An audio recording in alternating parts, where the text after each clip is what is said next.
Right, welcome to the Virtual Biker. Uh, this is the first time out after the bike has had its first service. It's had a 600-mile service at Yules. So we're giving it a quick ride now. We're going down to J&S to have a quick look about and get a few bits and pieces when we're there. So I just thought I'd have a few chats about it as I've had this bike now a couple of weeks. We're over 600 miles on it. How it's different from the the older NCs. The older NCs, in fairness, they have got their good points for me, uh, and this has got its good points.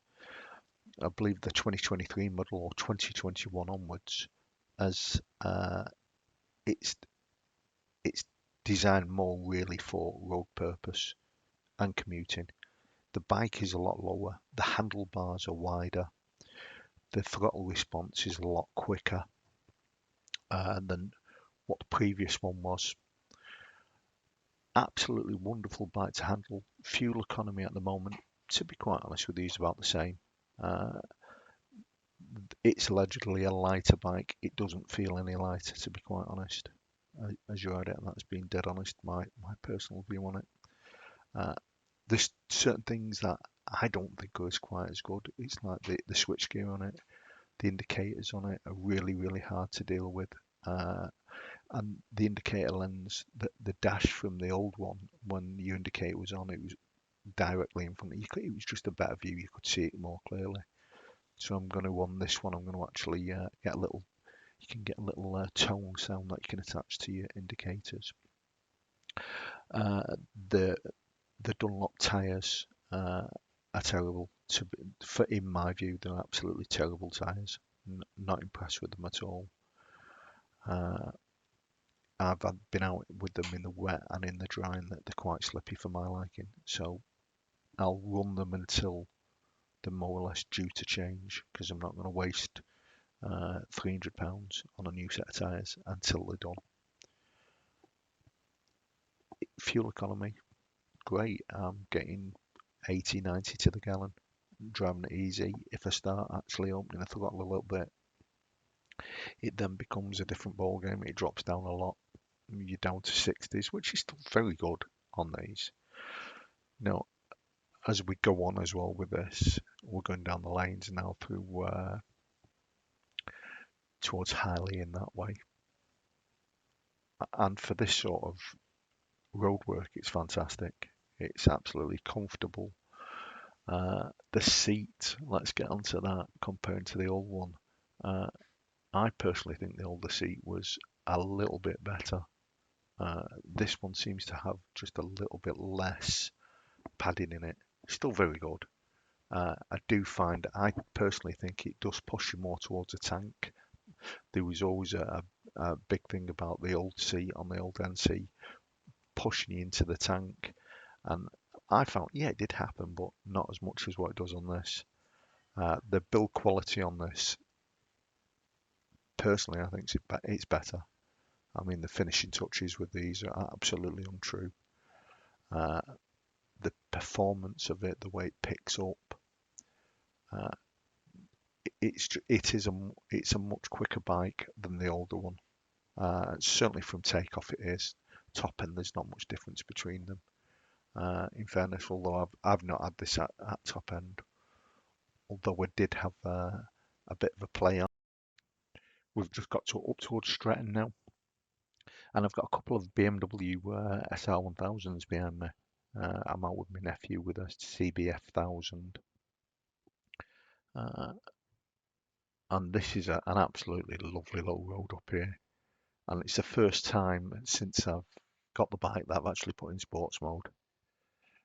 And sports mode now, uh, sports mode doesn't work the same way as what it works on like the big Africa Twins, whereby if you go into sports mode, it actually lifts up the brake horsepower on the bike. On this one, what I'm reading, what it does, it basically holds the gear at a higher rev for a longer period, so it stays in the higher rev range a lot longer. So, and it also, the one thing I did notice, when you're in sports, it takes a long time to actually get from fifth to sixth. It holds that fifth gear quite a lot. But for people that believe these bikes are just a commuter, and that there's quite a few that you've seen them saying the scooters. These are not scooters. These are very quick bikes. They take off very quickly, and they can build up speed very quickly. Now, this side about it, in terms of changing gear, you have an option on these, as everyone's seen with the DCT gearbox. The DCT gearbox was actually, if you look at it, it was designed as a race gearbox because it takes out the momentum of pulling in the clutch, putting the gear down, letting out the clutch. It pre-defines the gear for you just at the twist of the throttle, so its response time is a lot quicker. So the Tiptronic gearbox, when you really want to go on that, you can really play with it up and down, and it is lots of fun. And it is on this model is much more responsive than the older one. The older one had a bit of a lag about it. This one hasn't. The fly-by-wire throttle has made a massive difference to this. And again, the throttle, as soon as you touch it, you're off. So there is that side to it where the other one you had a bit of leeway with it.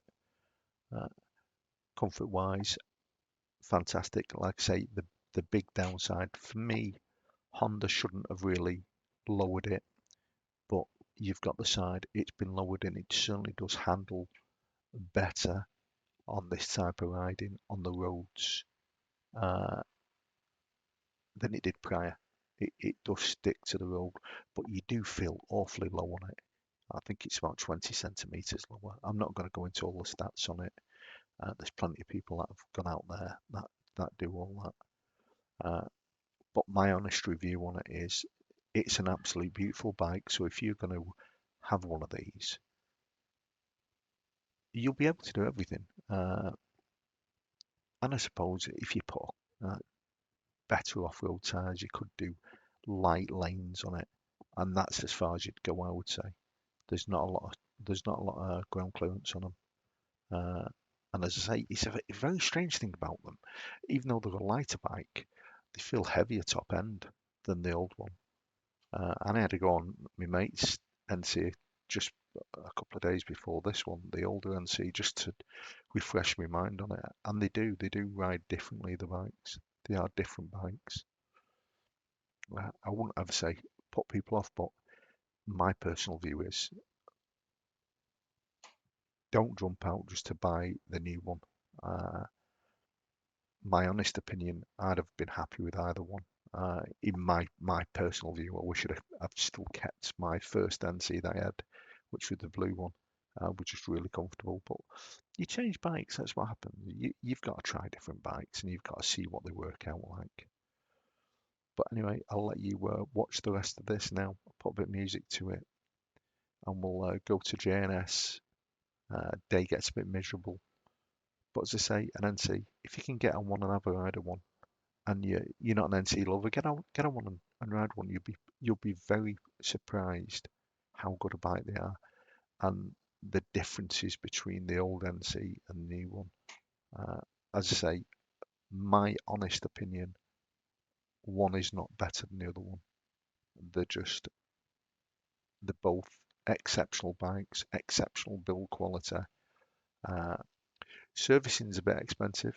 I think like I'll do my own servicing now. I always do the first service when I've bought a new bike through a dealer, which you don't have to as long as you use the parts. But any servicing from now on will be done by myself. Anyway, hope you enjoy.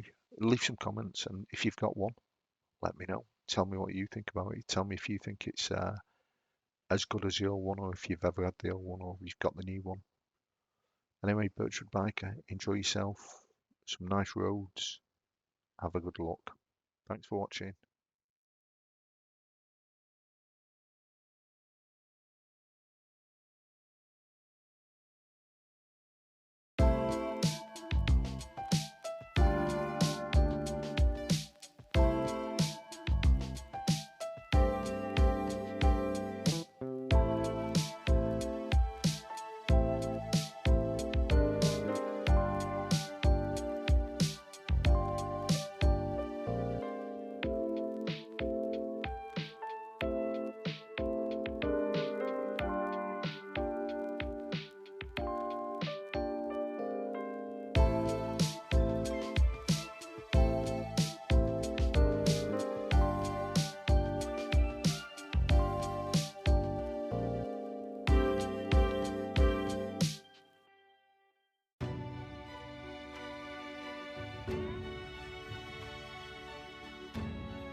And like, look at this, wheeling it round. 300 feet turn on it. We won't do it all the way because it'll take too long. You can't do that with your scooter. You could. Scooter turn sharper than this. Prove it. Do you know something? I don't know why I come out with you. Look at them ultra. Look at them old bikes. Loads of oil leaks on. There was a couple of them there as well. All the oil leaks underneath. 1204.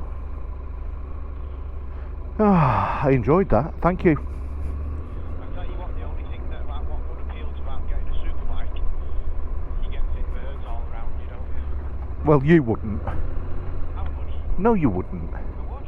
In your dreams. I would. Then you'd wake up in the fuck. Just stand and lose them and they start talking to them. Exactly. You wouldn't even get that far. Let's be honest about it. No, you're right, because I'm not You're like me. You've got a round face. You ain't got a chisel-shaped face. So. Oh, that'd make a difference. No, I don't think so. They like NC DCTs in blue jeans